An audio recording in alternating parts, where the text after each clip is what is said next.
something in this moment. Now we've seen kind of shots of everybody. We saw Virgil last minute, but really in this moment, we kind of get some really nice moments with Aldo and Cornelius. And I just really want to compliment the makeup on these two particular characters, because there is something they're particularly doing with the brow and the eyes that allows us to kind of see even deeper into their eyes and their structure and their movement. I feel like the movements are a little bit better with Aldo being able to grunt and the way his cheeks move a little bit. I mean, there was I think a moment where a slow jaw on Aldo, but otherwise the movements between the two characters in terms of their eye makeup and the fact that we can see Cornelius blink very well. This kid is either dialing it in or they've done something great with the makeup to kind of make it work a little bit more for this particular movie. Well, and they have had 4 movies to perfect it, so they should have it down by now. Well, I mean, it just specifically with the actors. I mean, everybody else in the room, I'm not really paying too much attention to. They just seem kind of a little dumb, but these guys are able to get more than a wooden performance out of these masks, and it's really impressive. They probably had a little more time to work with it since they were the hero makeup people. Well, if I can also toss in that Bobby Porter is young Cornelius. There are notes everywhere that when he got the makeup applied, people would say comments about how Roddy was so good with the makeup and he should watch him. And he began to notice some of Roddy's tics. There'll be a moment later in the film, and when it gets there, I don't want to jump too far ahead, where he asked Roddy, "I'm your son. Would it be okay if I borrowed some of your tics? Would it be okay if I did some of that too?" And you'll see that. So this kid was, even for his age, he was born in 52, so how old would he? He's my parents' age, so he's like 70, 71, 72. Oh my God, you think about this. He's only 4'10". He's still with us. He was roughly 20 when he made this film. That's 68. He's 68. So 69.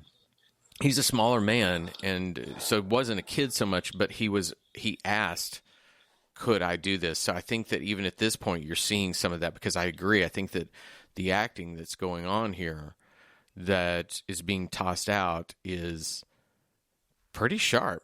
I mean, he's handling it. His eyes are engaged. He rolls his head a bit.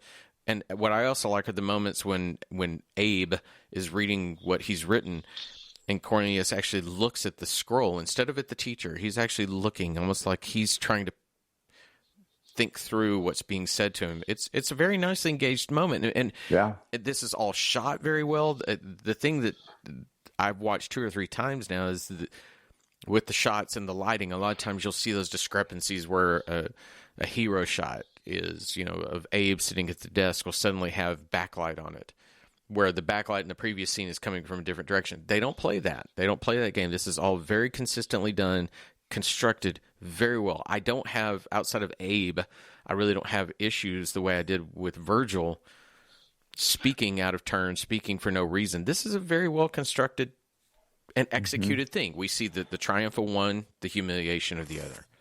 And it plays out. It plays out in the script almost exactly like we saw on screen, which was kind of nice. They didn't stray too much. They'll move a little bit more later on in the next couple of minutes, the rest of the week. But this one, they played out almost verbatim what was in the script. And then we get the drama of tearing up Cornelius's writings. Why was teacher so upset about that? Well, I mean, we've proven Cornelius is smart enough to, manipulate the text to show something smart about him. What, he can just write it again. What's the big deal? Well, I mean, you've got a kid in class now acting up and destroying another kid's work. I mean, the teacher would be, I think teacher would be angry and upset and kind of want to scold. Yeah, but he went from 0 to 100. I mean, he shouldn't have just let down his throat like that. What, the teacher? Yeah, he knows that. Everything that Aldo is a little bit of a dick, so he needs to come in a little bit cooler than just trying to jump right on him. It's impulsive. I mean, it's. I think the teacher. He shouldn't rise. He's a teacher. He shouldn't rise to Aldo's challenge of get in my face, dude. Come at me, bro. Catch me outside. Catch me outside. I have more about this in later minutes. I was about to say there's at least an acknowledgement later of a tiny acknowledgement of where the escalation came from, the reason for it. We have these ideas of it, but Okay, why does he escalate so quickly? Because we need him to escalate quickly. We are on a budget. We are on a schedule. This movie's got to happen. We need to see Aldo explode. That's why.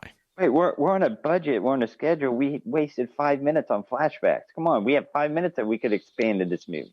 Yeah, but we talked about this before. The flashbacks weren't really played out in the script, and I think they just decided to add that in. I don't think this was. I don't think when they shot this, they knew they were going to give us 5 minutes of flashbacks at the beginning to kind of remind us of where they are, versus going right into this movie as it starts with the horseback riding in the classroom. Because if you think about it, if this movie started the way it was, we get some lawgiver work, a ride into the village, and then this classroom scene, right? We're that is the movie in terms of how it would have started just by the script. Look at Saving Private Ryan. The one massive knock critically that gets are the bookends, where they feel the need to sort of contextually let us know what we're watching. If you were to strip that away, that film would be just fine. You don't need that moment. This is the same thing. You don't necessarily need this kind of thing bookending one element of the film. But I think, again, the reason they did it, without question, is just because they were afraid that people wouldn't remember. They also wanted you to have key elements that you understood had occurred. And I also think they're kind of setting a tone as opposed to how deep and dark Conquest was. The approach to it was very dark. And that now it's this biblical telling the story. So you kind of have the feeling, and you also, it tells you you're going to be okay. Because there is going to be an ape telling this story. No matter what goes on here, you're going to be safe. So I don't like it either, but I'm telling you, that to me, that's entirely the reason you put that there. It's just so people feel educated and okay. All right. Yeah, there we go. Yeah. That is the end of that minute. We'll be back tomorrow with, I guess, another minute. So until then, for Richard and Sean and Todd, everyone have a great day. Bye. Bye, everybody. The minute of the apes. The minute